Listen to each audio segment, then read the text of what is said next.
રાધનપુર તાલુકાના મેમદાવાદ પ્રાથમિક શાળા ખાતે ફરજ બજાવતા છગનભાઈ રાઠોડ 18 વર્ષ મેમદાવાદ ગામની પ્રાથમિક શાળામાં નોકરી કરી આચાર્ય સુધી જવાબદારી સંભાળી તેમની બદલી રાધનપુરના લજપતનગર રાધનપુર ખાતે થતા તેમનો માનભર ભવ્ય વિદાય સમારંભ યોજાયો।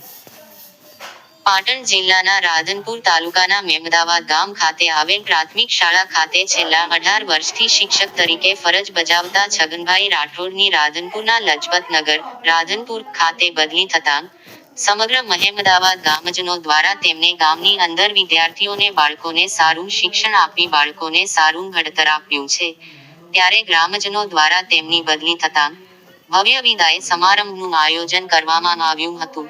આ પ્રસંગે રાધનપુર તાલુકા પંચાયતના પ્રમુખ ભરતભાઈ પટેલ, ગામના સરપંચ, શિક્ષકો, શાળાના આચાર્ય અને અન્ય મહાનુભાવો, વિદ્યાર્થીઓ, વાલીઓ ઉપસ્થિત રહ્યા હતા।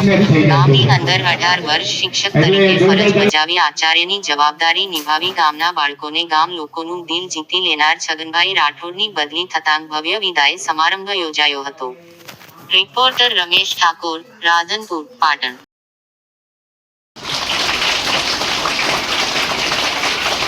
આગલા દિવસે મારા મિત્રોએ ફોન આવ્યો એમ કે કાલે જવાનું છે વિદાય કાર્યક્રમમાં, તો કે બની ઠણીને જજે એમ। ફોટોશૂટ કરાવી રહ્યા છે વિદ્યાર્થી મિત્રો, જોરદાર તાળીઓથી વધાવી લેશું આ ક્ષણને આપણે। ખંડુસાઈ નહીં કરવી।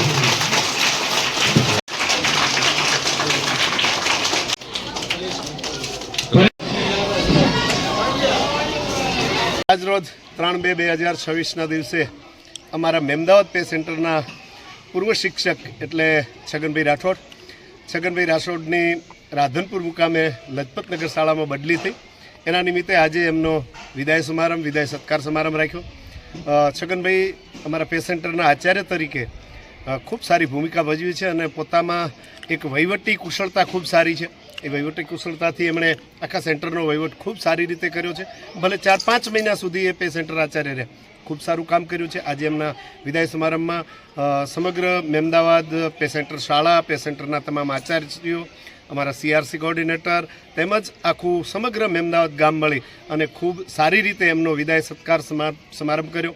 અને છગનભાઈને તમામ મેમદાવાદ ગામ વતી, મેમદાવાદ પે સેન્ટર વતી અને તમામ પે સેન્ટરના આચાર્ય વતી અને CRC કોઓર્ડિનેટર વતી હું ચતુર્દાન ગઢવી ખૂબ અને ખૂબ શુભકામનાઓ પાઠવું છું। અમારા આજના આ કાર્યક્રમમાં અમારા તાલુકા પ્રમુખ શ્રી ભરતભાઈ પટેલ એ પણ ઉપસ્થિત રહ્યા અને ખૂબ સારો કાર્યક્રમ થયો। આ બધા વતી હું છગનભાઈને ભવિષ્યમાં ખૂબ સારું કામ કરે એવી શુભકામનાઓ પાઠવું છું। જય માતાજી, જય સરસ્વતી।